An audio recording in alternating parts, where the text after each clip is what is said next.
வணக்கம். நல்லக்கீரை ஜெகன். நீங்க இந்த மிளகாய் அப்படின்றது ஒரு பெரிய உலகமா இருக்குது.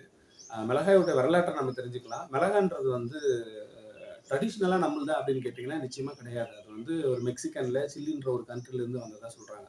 அப்ப நமக்கு முன்னோர்கள் காரம் அப்படின்னா, மிளகு தான் நமக்கு காரணம். மிளகுக்கு ஆல்டர்னேட்டா வந்ததுனால தான் அதுக்கு பேரு மிளகாய் அப்படின்னு நம்ம சொல்றோம்.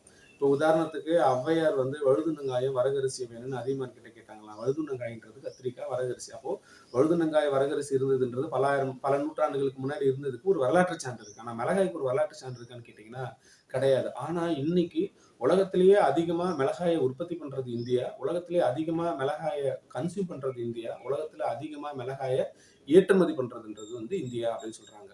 நறுமணப் பொருட்கள் ஏற்றுமதின்றது வந்து இந்தியா தான் வந்து நம்பர் 1ல இருக்கக்கூடியதுன்றது வந்து நம்ம எல்லாருக்குமே தெரியும். அப்ப நறுமணப் பொருட்கள் அப்படின்னு பார்த்தீங்கன்னா, நீங்க வந்து மிளகு, காடமம், பட்டை, லவங்கம், பூண்டு, சுக்கு இது எல்லாமே மிளகாய், தனியா இதெல்லாம் நறுமணப் பொருட்கள் வரும். அந்த நறுமணப் பொருட்கள்ல 40% ஏற்றுமதி எதுல இருக்குது அப்படின்னு பார்த்தீங்கன்னா, மிளகாய் தான் வந்து ஏற்றுமதி. அப்போ அதிக அளவு உற்பத்தி பண்றோம், அதிக அளவு ஏற்றுமதி. வருமானம் கிட்டத்தட்ட ஆண்டுக்கு ரூ. 6,000 கோடி ஒரு வர்த்தகம் மிளகாய் என்ற ஒரு விஷயத்துல நடக்குது.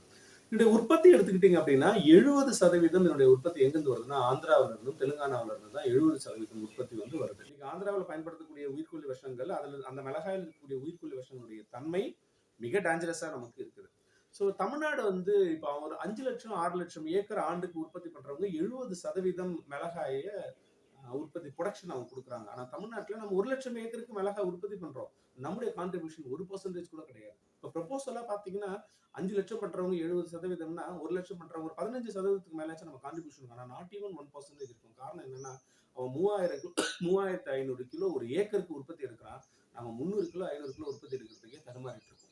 அப்ப இந்த உற்பத்தியை பெருக்குவதற்கான வழிமுறைகள் என்ன? அப்படின்ற ஒரு ஒரு டேட்டா ஸ்டடி பண்ணி திருவள்ளூர் மாவட்டத்துல பண்ணி, அப்புறம் ராமநாதபுரம் மாவட்டத்துல பண்ணி, இப்ப தூத்துக்குடி, விருதுநகர், திருநெல்வேலி, தென்காசி மாவட்டங்கள்லயும் இந்த மிளகாய் உற்பத்திக்கான ஒரு பெரும் முயற்சியை வந்து நாம எடுத்துட்டு இருக்கிறோம். அப்ப இந்த விவசாயிகள் பாடு என்பது ஒண்ணுதான். அப்போ இந்த மிளகாய்ன்றது வந்து மிகப்பெரிய ஒரு எக்கானமி இருக்கக்கூடிய ஒரு மிளகாய தமிழ்நாட்டுல கொண்டு வந்து அந்த எக்கானமி டெவலப்மெண்ட்டுக்காக வேலை பண்றதுக்காக இந்த 5 மாநிலங்கள்ல நம்ம தொடர்ந்து விவசாயிகளோட ரெயின் ஃபெட் இரிகேஷனா இருக்கட்டும், மேற்கு தொடர்ச்சி மலை மாதிரியான வளமான பகுதி, இந்த 2 பகுதிகளிலுமே அதுக்கான முயற்சிகள் அந்த அந்த விதை அவங்களுக்கு அந்த நாத்து பராமரிப்பு, நாத்து விடுறதுன்றது கூட ஆந்திராவை நான் பயணங்கள் மேற்கொண்டேன். நான் கிட்டத்தட்ட ஒரு பத்ராச்சலம்ல ஒரு 2,000 ஏக்கர் வந்து இன்டகிரேட்டட் பெஸ்ட் மேனேஜ்மெண்ட் சிஸ்டம்ல வந்து நாங்க வந்து கண்ட்ரோல் பண்ணோம்.